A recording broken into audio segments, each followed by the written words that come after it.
Okay, so I'm here at TheGoodData.org, and for the first step, I'm going to imagine that I got an email from a friend telling me to check out this site. Check out the whole site like I normally would, what it's for, and what strikes me about it. So, protect your online data and make it work for a better cause.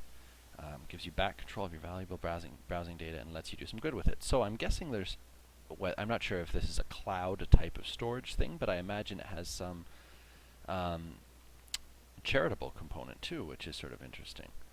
So you own your own data. No one should have unlimited access to your data. Okay. I guess, so I'm not sure entirely what you mean by data. Is this backing up your files online type of thing, your online data, or is it your personal information, search history, etc.? I'm not sure. Maybe it's that. Anyway, here's the charitable element of it. We trade selected anonymous data to companies who have collected it for free. We invest 50% of the revenues into your company and the other 50 to people in developing countries with this partner Zedisha. So I think I have a sense of how it works. The thing is, I'm not too sure. I don't have enough background knowledge of how the online data and such works. I'm hoping as we move forward with the steps, I'll be able to get a better understanding of that. So, do I trust the company? Does it look reliable? It certainly does at first glance. The site's very modern, very trustworthy looking, reliable. I see some things like Forbes and so forth here. We see contact information. We see links to social media and so forth. So all that is a good sign. I find when certain sites aren't very transparent about. So I find having that information bodes well for the site's reliability factor, as it were. Okay, so we're going to click Get the Good Data button and read the information provided at the Chrome store about the Good Data. So we're here on the Chrome store now. The Good Data helps you enjoy the ownership of your data. Extension blocks cookies and other web trackers, enhancing your privacy. Okay, so it's sort of what I thought it was without knowing a ton about it. Invisible websites that track your search and browsing history. They're making money with your data without permission. So we're basically empowering a company to take this data, use it anonymously, and go 50-50 with developing countries. So sounds really good. Definitely sounds cool.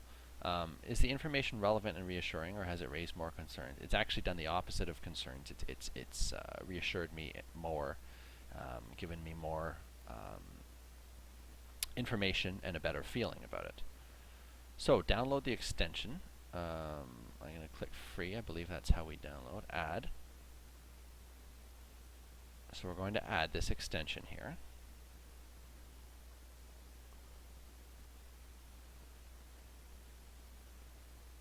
So it looks like we've added it. I think it's that this is it here.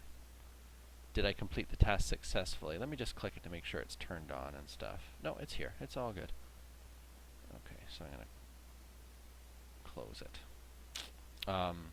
Did I complete the task successfully? Yes, I'm sure I did.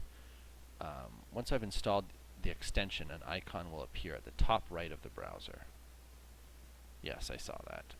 Visit New York Times and open an extension, which is open the extension, sorry. So now it's open. I'm going to hit next. What do I think the extension does? It certainly looks, we see evil data and good data. So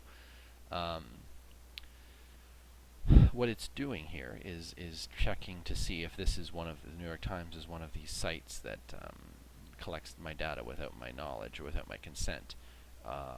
It's obviously not the case here. It looks like it will show you how much data you've collected. 8 projects funded with your help. I don't think I've helped too much, so I'm not sure how that will change. 17 threats on this page. So it looks like you've blocked. It's amazing how many things are running without our knowledge or without our consent. Let's see if we go to a different story. Let's see if that number will change. We see it escalating here. 12. 12 threats on this page.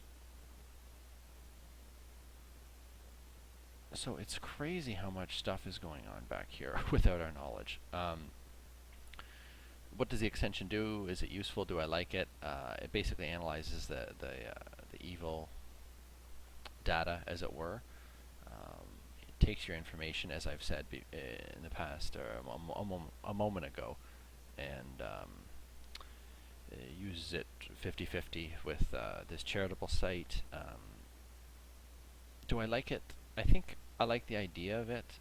Is it useful? I'm not sure if it's useful for me. I guess I'm not really too concerned about, but maybe I should be, about websites taking my data, my search history, my search results, etc. So I'm not sure. I think this is all a bit of it's almost taking it's slow to sort of absorb it, because it's different than the way I've thought before. I know there's malware and spyware and so forth, but didn't really know that there would be all this crazy stuff, like going on here in the background, especially on a reputable site. It's sort of strange to me. So I think I like the idea. I think it's got to take a little more time to set in with my mind. And that leads into the 9th step. If this wasn't a test, would I have signed up? I think I'd want to learn a little bit more about what you do and see what people are saying about it. So I might check out some online reviews. I love the idea of helping, people in need, and I think it's really cool that it's not really costing me anything. In fact, it's probably it's helping me by keeping my data, or at least giving me ownership over my data, I guess. So I think I'd want to think about it a little more. Go to disconnect.me.